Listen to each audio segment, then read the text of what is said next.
మరోవైపున విచ్చలవిడి కరప్షన్. ఎక్కడ చూసినా కానీ కరప్షన్ అనేది మామూలుగా లేని పరిస్థితిలో ఈరోజు చూస్తూ ఉన్నాం. ఎక్కడ నిలబడినా, ఏ గ్రామానికి వెళ్ళినా కూడా గ్రామంలో పక్కనే బెల్ట్ షాప్ కనిపిస్తుంది. విచ్చలవిడిగా బెల్ట్ షాపులు మన కళ్ళ ముందనే ఎంఆర్పి రేట్ కన్నా ఎక్కువ రేటుకి అమ్ముతూ ఉన్నారు. డైరెక్ట్గా ఎంఆర్పి రేట్ కన్నా ఎక్కువ అమ్ముతూ ఉన్న బెల్ట్ షాపులు ఎవరు నడపాలా అనేది ఆక్షన్లో పాడుతూ ఉన్నారు. ఆక్షన్లో 2 లక్షలు 3 లక్షలు 4 లక్షలు పాడినోనికి బెల్ట్ షాప్ ఇస్తూ ఉన్నారు. ఆ బెల్ట్ షాప్ ఎంఆర్పి రేటు కన్నా ఎక్కువ రేటు కళ్ళ ముందరనే అమ్ముతూ ఉన్నారు. అలా అమ్మిచ్చేది ఎవడు అని అంటే పోలీసులు దగ్గరుండి అమ్మిస్తూ ఉన్నారు. ఇది కరప్షన్ అన్నది కళ్ళ ముందనే కనిపిస్తూ ఉన్న కరప్షన్. ఎక్కడ చూసినా పర్మిట్ రూములు, ఇల్లీగల్ పర్మిట్ రూములు కనిపిస్తూ ఉన్నాయి. ఏ నియోజకవర్గం తీసుకున్నా కూడా ఇసుక అన్నది ఉచిత ఇసుక అంటున్నారు. ఉచిత ఇసుక ఎవరికి ఇస్తూ ఉన్నాడు అనేది దేవునికి ఎరక. కళ్ళు ఎదుటే కనిపిస్తూ ఉన్నది ఇసుకే మన ప్రభుత్వ హయాంలో కన్నా డబుల్ ద రేటుకి అమ్ముతూ ఉన్నారు. మన ప్రభుత్వ హయాంలో అన్న ఇసుకన్నా కనీసం సంవత్సరానికి 700 కోట్లు 750 కోట్లు గవర్నమెంట్కి ఆదాయం వచ్చేది రాయల్టీ రూపేణ.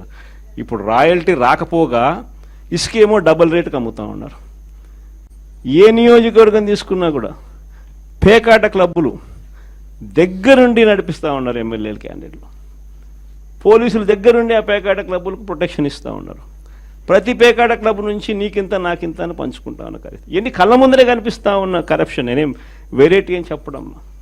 కాంట్రాక్ట్లు ఇస్తే అమరావతి మామూలుగా 4,000 4,500 రూపాయలు కడితే బ్రహ్మాండమైన హైదరాబాదు బెంగళూరు లాంటి ప్లేస్లో కూడా 5 స్టార్ లాబీతో ఫ్లాట్లు నిర్మాణం 4,000 4,500 రూపాయలు పెడితే బ్రహ్మాండంగా కడతారు. కాస్ట్ ఆఫ్ కన్స్ట్రక్షన్ 4,500 రూపీస్ దాటదు. అమరావతిలో కాస్ట్ ఆఫ్ కన్స్ట్రక్షన్ 10,000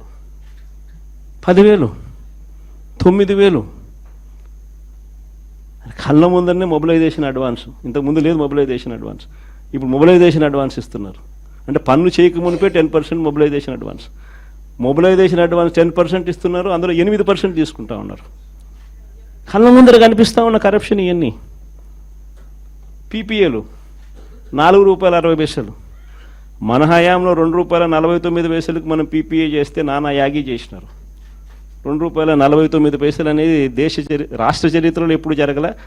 దేశ చరిత్రలో కూడా అతి తక్కువ ధరకు మనము ₹2.49 పీపీఏ చేసుకున్న పరిస్థితులు.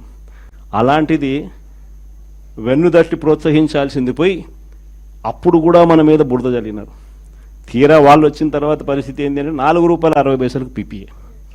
కళ్ళెదితే ఇవన్నీ నేను ఎక్కడా కూడా కంటి ముందర కనిపించే కరప్షన్ మాత్రమే చెప్తా ఉన్నా. నియోజకవర్గంలో ఏ నియోజకవర్గం అన్నా తీసుకో, ఆ నియోజకవర్గంలో మైనింగ్ జరగాలన్నా, ఆ నియోజకవర్గంలో మట్టి గ్రావెల్ జరగాలన్నా, ఆ నియోజకవర్గంలో ఎవరైనా పరిశ్రమ నడుపుకోవాలన్నా ఎవరైనా కూడా నడుపుకునే పరిస్థితి లేదు. రావాలా, ఎమ్మెల్యేతో మాట్లాడుకోవాలా, ఎమ్మెల్యేకి ఇంత డబ్బు ఇవ్వాలా. పోలీసులు దాని దగ్గర నుండి సహకరిస్తారు. ఎమ్మెల్యే ఇంత తీసుకుంటాడు, పైకి ఇంత పంపిస్తున్నాడు.